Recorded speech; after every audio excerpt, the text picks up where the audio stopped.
우리 함께 기도하심으로 10월 25일 수요일 매일 예배 시작하겠습니다. 기도합니다. 거룩하시고 위대하신 하나님 아버지, 오늘도 하나님께서 매일 예배를 통하여서 하나님의 은혜를 경험하게 하시고 살아계신 하나님을 느끼고 또 응답받을 수 있는 귀한 시간 되게 하여 주시기를 간절히 소원합니다. 오늘도 우리가 드리는 잠깐 동안의 예배이지만 그럼에도 불구하고 하나님께서 이 예배를 통하여서 먼저 영광과 존귀를 받으시고 우리 가운데 예배의 기쁨이 충만케 허락하여 주시옵소서. 오늘도 우리가 하나님께 기도합니다. 연약하고 부족하여서 지었던 모든 죄를 용서하여 주시고 주님의 보혈로 깨끗하게 씻겨지는 귀한 은혜를 통하여 오늘도 거룩한 하나님의 말씀 앞에 거룩한 하나님의 자녀로서 나아갈 수 있도록 도와주시옵소서. 우리의 믿음을 위해서 기도합니다. 익숙함에서 오는 나태함이 사라지게 하시고 늘 새롭게 하시는 하나님의 은혜를 맛보며 정말 오늘도 우리가 날마다 말씀을 통하여서 더욱 자라게 하시고 예수 그리스도의 장성한 분량에까지 이를 수 있는 우리 모든 성도들 될 수 있도록 인도하여 주시옵소서. 감사하며 예수님의 이름으로 기도합니다. 아멘. 찬송가 454장입니다. 454장 함께 하시겠습니다.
하나님께서 주시는 말씀은 에베소서 4장 25절부터 32절 마지막 절까지 말씀 되겠습니다. 우리 함께 해왔던 것처럼 계속해서 말씀을 함께 읽도록 하겠습니다. 25절 말씀부터 함께 봅니다. 그런즉 거짓을 버리고 각각 그 이웃과 더불어 참된 것을 말하라. 이는 우리가 서로 지체가 됨이라. 분을 내어도 죄를 짓지 말며 해가 지도록 분을 품지 말고 마귀에게 틈을 주지 말라. 도둑질하는 자는 다시 도둑질하지 말고 돌이켜 가난한 자에게 구제할 수 있도록 자기 손으로 수고하여 선한 일을 하라. 무릇 더러운 말은 너희 입 밖에서 내지 말고 오직 덕을 세우는 데 소용되는 대로 선한 말을 하여 듣는 자들에게 은혜를 끼치게 하라. 하나님의 성령을 근심하게 하지 말라. 그 안에서 너희가 구원의 날까지 인치심을 받았느니라. 너희는 모든 악독과 노함과 분냄과 떠드는 것과 비방하는 것을 모든 악의와 함께 버리고 서로 친절하게 하며 불쌍히 여기며 서로 용서하기를 하나님이 그리스도 안에서 너희를 용서하심과 같이 하라. 아멘. 먼저 여러분에게 양해의 말씀을 좀 드리겠습니다. 지금 교회 공사가 계속 이어지고 있습니다. 그래서 본의 아니게 공사하는 소리가 좀 들릴 수 있거든요. 소음이 좀 들릴 수 있는데 여러분 양해하시고 말씀에 집중해 주시면 감사하겠습니다. 그리고 계속해서 교회 모든 이 보수 공사가 잘 맞춰질 수 있도록 기도해 주시길 바랍니다. 오늘 저희가 읽은 본문 말씀은 에베소서 4장 마지막 절까지 말씀인데요. 여러분 어떻습니까? 우리가 살아가다 보면 여러 다양한 사람들을 참 많이 만납니다. 사실 사람을 만나면서 우리가 이 사람은 이렇고 저 사람은 저렇고 우리가 판단이라고 하긴 그렇지만 우리가 평가하거나 이 사람에 대해서 우리가 어떤 사람이다라는 것을 우리가 생각할 수 있지 않습니까? 사람마다 다 다릅니다. 근데 크게 우리가 좀 성경적으로 보자면 이렇게 한번 접근해 보면 어떨까요? 세상에는 두 부류의 사람이 있는데 정결한 사람이 있고 그리고 그러니까 거룩한 사람이 있고 그렇지 못한 사람이 있다. 우리가 이렇게 생각해 볼 수 있을 것 같습니다.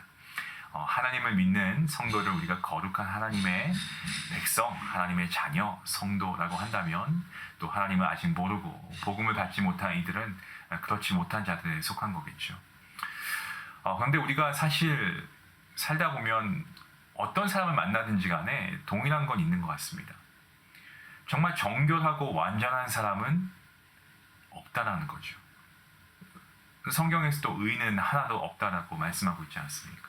또 이와는 정반대로 100% 악한 사람도 사실 없습니다. 물론 오해하지 마십시오. 우리 모두는 죄인입니다. 우리는 이 원죄를 가지고 태어난 그러한 죄인이고요.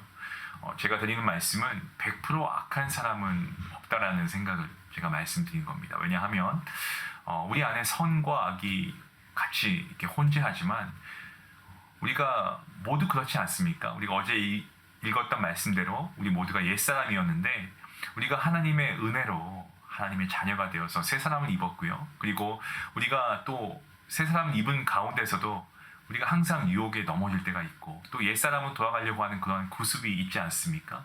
하지만 이러한 악과 시험을 제어할 수 있는 것은 우리가 경험해 보지 않았습니까? 하나님의 말씀이죠. 그 하나님의 말씀과 능력인데 그래서 사도 바울은 에베소서 4장 24절 말씀에 하나님을 따라 의와 진리의 거룩함으로 지으심을 받은 새 사람을 입어야 한다라고 지난 시간 그렇게 말씀을 했죠. 그리고 그러한 새 사람으로 살아가는 구체적인 삶의 방식을요 오늘 본문에서 계속 이야기하고 있습니다. 옛사람에서 새 사람으로 변한 이 새로운 신분에 걸맞는 수준의 삶을 살아가야 한다는 겁니다. 바울은 새 사람으로 살아가는 구체적인 모습을요 몇 가지의 말을 하고 있는데 그 예를 한번 보겠습니다. 먼저 25절 말씀을 보시면 그런즉 거짓을 버리고 각각 그 이웃과 더불어 참된 것을 말하라. 이는 우리가 서로 지체가 됨이라 라고 말하고 있습니다. 여기서 거짓을 버리고 라는 말은요 거짓말을 버리고 라는 말과도 동일한 말입니다. 우리는 변명을 참 많이 하죠. 흔히 우리가 변명할 때 자기도 모르게 어떤 말을 보태서 하게 되는 경우도 종종 있습니다. 무의식적으로 거짓말을 하는 경우가 있죠. 사도 바울이 거짓말을 버리고 참된 것을 말해야 한다라고 하는 이유가 있습니다. 그것은 바로 교회가 그리스도의 몸이기 때문이고 성도는 어떻습니까? 그 몸의 한 부분 된 지체이기 때문에 그렇습니다. 예를 들면 이런 겁니다. 뜨거워서 맨손으로 도저히 만질 수 없는 것을 시원한 것이라고 두뇌에서 거짓된 정보를 전달한다면 우리 몸은 당연히 우리가 손이 상함을 당할 수밖에 없죠. 몸이 다칠 수밖에 없습니다.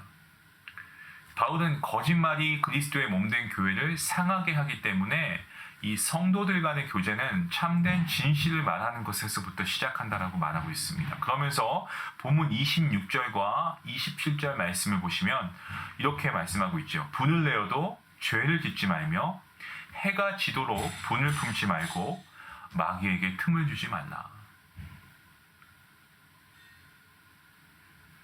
제가 캐나다에 처음에 이제 유학을 갔을 때가 이 밴쿠버 아일랜드라고 하는 섬에 빅토리아라고 하는 작은 도시였습니다. 그곳에 제가 잠깐 동안 그 현지인 분 집에서 하숙을 했을 때가 있어요. 그분들은 한국말을 잘 못하시는데 참 귀한 게 그 한인교회를 오랫동안 섬겨 오셨어요. 그래서 제가 그분들 집에, 그분들 조남이 론하고 그 다음에 샌디 이셨거든요. 샌디 아주머니는 얼마 전 소천하셨습니다만은 참 제가 너무나 사랑했던 두 분입니다. 근데 그분들이 저한테 해주는 조언 아닌 조언이, 그때 제가 결혼하기 전이었는데 나중에 결혼해서 좋은 아내를 얻으면 아무리 싸워도, 부부싸움을 해도 일단은 각방을 쓰지 말고, 그리고 같은 침대에 눕기 전에, 잠자리에 들기 전에 아내에게, 그리고 대화를 통해서 어떠한 방법으로든 아내는 남편에게, 남편은 아내에게 이 화내는 것을 풀고, 분을 내는 것을 멈추고, 그리고 화해하고 자야 한다. 그래야 그 다음날에 시작해야 한다. 이렇게 말씀해 주시는 거예요. 굉장히 좀 말씀이 저에게 와 닿았던 것 같습니다. 물론 그때는 뭐 결혼하기 전이긴 한데 뭔가 삶에 대한 지혜이기도 하지만 또 굉장히 좀 말씀에 근거한 내용이어서요. 제가 많이 도전이 되었던 것을 기억을 합니다. 자, 오늘 말씀을 보면 분을 내어도 해가 지지 않도록 분을 품지 말라라고 하죠. 죄를 짓지 말라고 하고요. 성경은 우리가 분을 내는 것 자체를 조심하라고 합니다. 왜냐하면 이 분노에는 의로운 분노도 있고요. 또 의분이 있기 때문에 사실 안 된다라고는 하지는 않습니다. 죄에 대해서는 우리가 화를 낼 수 있는 거죠. 근데 악을 보고 분노할 수 있는 의로운 분노는 필요하지만 여기서 말하는 분노는 그게 아니고 자기의 욕심에 어떤 이기적인 분노죠. 그러한 불의한 분노는 그것으로 인해서 죄를 짓게 한다는 거죠. 죄를 유발하게 한다는 겁니다. 또한 그러한 분노가 해가 지도록 계속해서 그 분노가 있으면은 이것을 빨리 풀어내야 한다라고 하죠. 왜냐하면 싸움이나 불화에 대해서 화해하는 일을 미루면 미룰수록 점점 화해하기가 힘들어지기 때문에, 아까 제가 드린 그 예화처럼 정말 그렇지 않습니까? 화해는 빠르면 빠를수록 좋다라는 것입니다.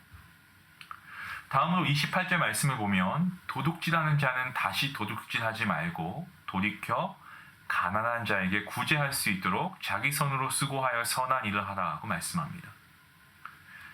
도둑질, 뭐 제가 굳이 설명하지 않아도 우리가 다 알고 있는 그러한 단어 아니겠습니까? 남의 것을 훔쳐서 내 것으로 만드는 거고, 구제는 뭡니까? 내 것을 남들에게, 어려운 이들에게 나누어 주는 겁니다. 바울이 살았던 그 시기에는 도둑질이 굉장히 성행했습니다.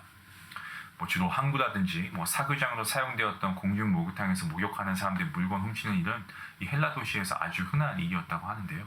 바울은 도둑질을 금하고 자기 손으로 직접 수고하는 이유를 가리켜서 가난한 자를 돕기 위해서 그렇게 해야 한다라고 말하고 있습니다. 바울 당시에 헬라 세계에서나 어떤 귀족, 이 자유인들, 이들 모두는 생계를 위한 육체 노동을 굉장히 좀 낮게, 천하게 생각했습니다. 하지만 바울은 오히려 육체 노동을 장려하면서 육체 노동에 대한 새로운 시각을 말하고 있는 거죠. 그러니까 이런 겁니다. 땀 흘려 일해야 한다는 거죠. 그 이유가 뭡니까? 자기의 가족들을 위한 것에서만 머무르는 게 아니고 더 나아가서 연약한 자들, 도움이 필요한 자들, 가난한 자를 도와주기 위함이라고 말하고 있습니다. 이 세상에서 그 무엇이 도둑을 자선가로 변화시킬 수가 있겠습니까? 도둑을 자선가로 바꾸는 능력은요, 저는 오직 하나님의 말씀의 능력인 줄로 믿습니다. 오직 주님만이 그것을 가능하게 하신다는 거죠.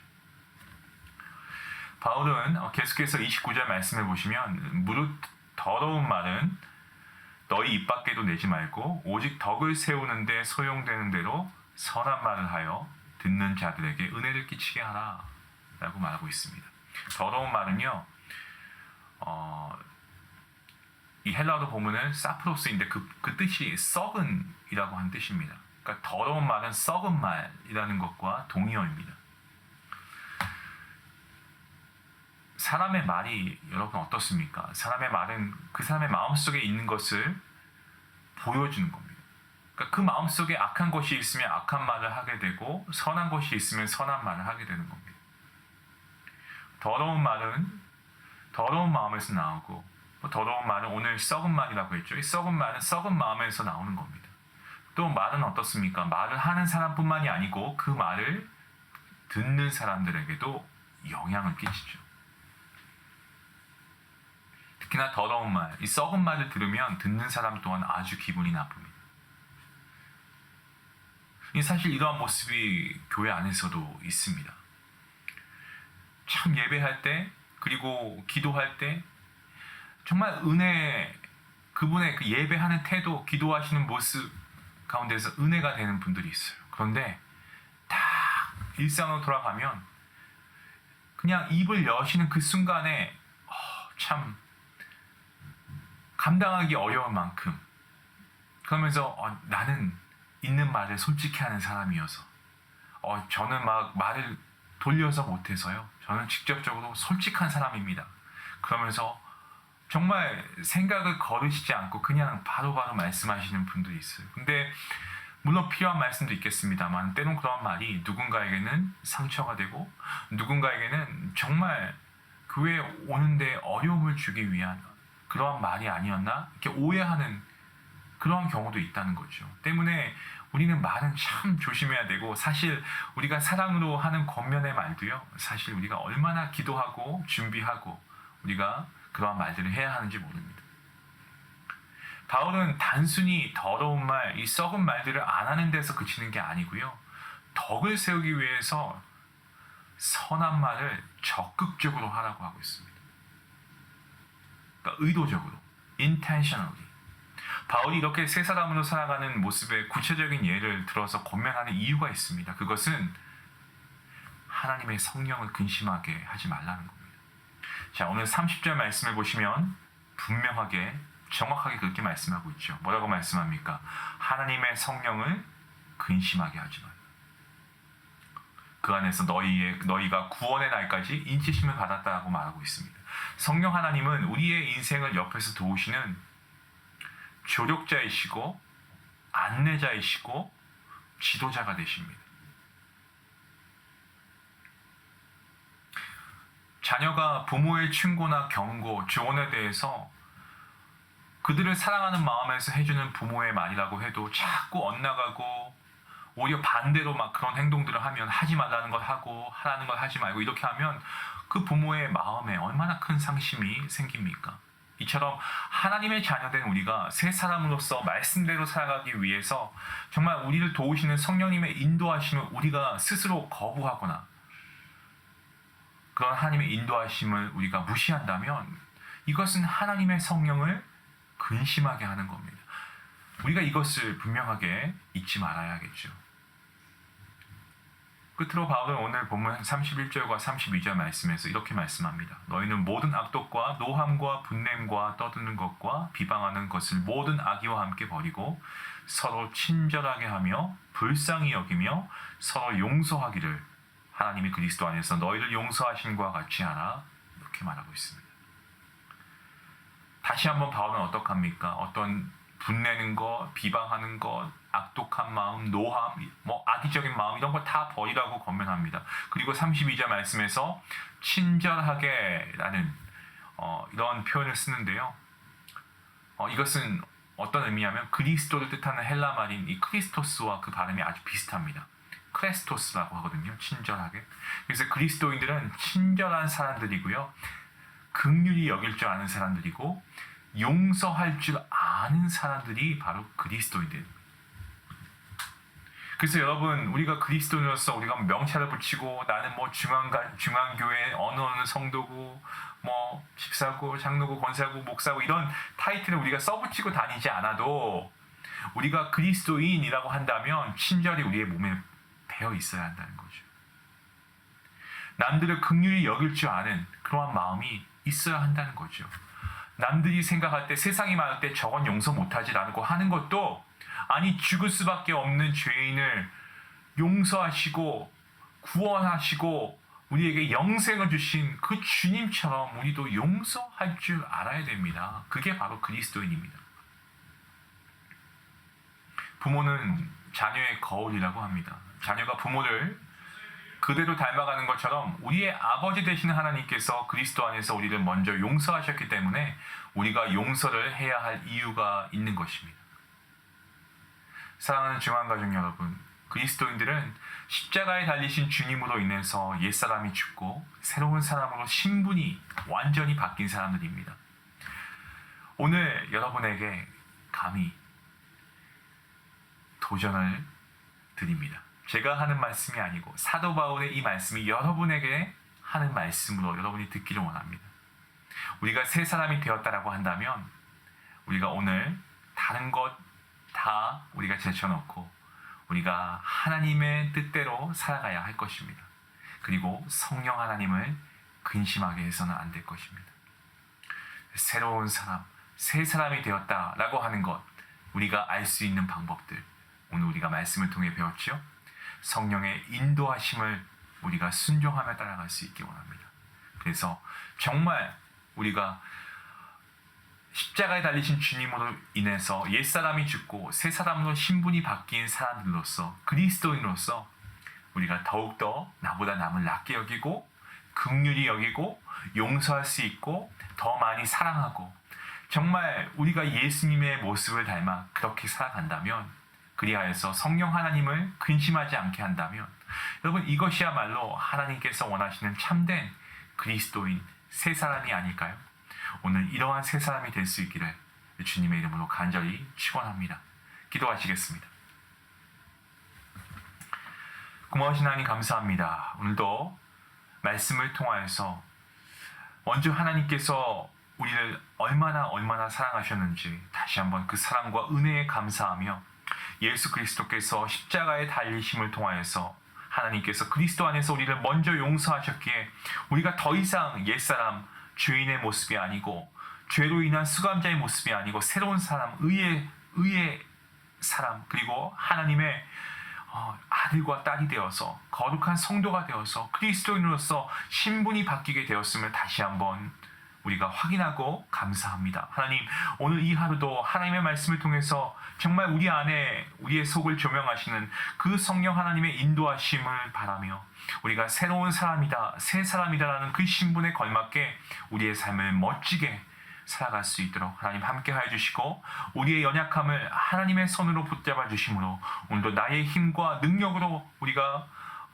우리의 믿음을 살아가려고 하지 말고 복음을 살아가려고 하지 말고 하나님께 기도함으로 정말 하나님의 100% 순종할 수 있는 그 믿음을 달라고 오늘도 우리가 성령 하나님을 의지하며 나아갈 수 있도록 하나님 함께하여 주시옵소서. 감사하며 예수님의 이름으로 기도합니다. 아멘. 오늘 말씀을 통해서 우리 안에 먼저 좀 어떤 분노나 그런 화냄 이런 것이 좀 나에게 많이 있었다고 한다면 우리 오늘 말씀을 통하여서 우리가 빨리 그런 것들을 하루 안에 뭐 딱 정해진 기한이다라고 생각하시기보다는 빠른 시간 안에 우리가 그런 것들을 빨리 정리하고 우리의 믿음을 다시 하나님께 올려드릴 수 있기 원합니다. 자비한 마음, 온유한 마음, 주님의 마음 아니겠습니까? 그리고 우리의 언어 생활은 어떤지도 한번 돌아볼 수 있으면 좋겠고요. 그리고 내가 다른 사람을 용서하는 부분에 대해서 나는 얼마나 잘하고 있는가 한번 질문해 보면 좋겠습니다. 오늘 말씀을 생각하시면서 이 모든 것들이 우리가 성령님을 근심하지 않게 하기 위함이다라고 했습니다. 우리가 성령 하나님의 도우심을 구해야 될 텐데 오늘 깊이 이 성령 하나님의 어떤 인도하심이 함께 하시는 귀한 여러분이 될 수 있게 해달라고 같이 기도하겠습니다. 기도합니다.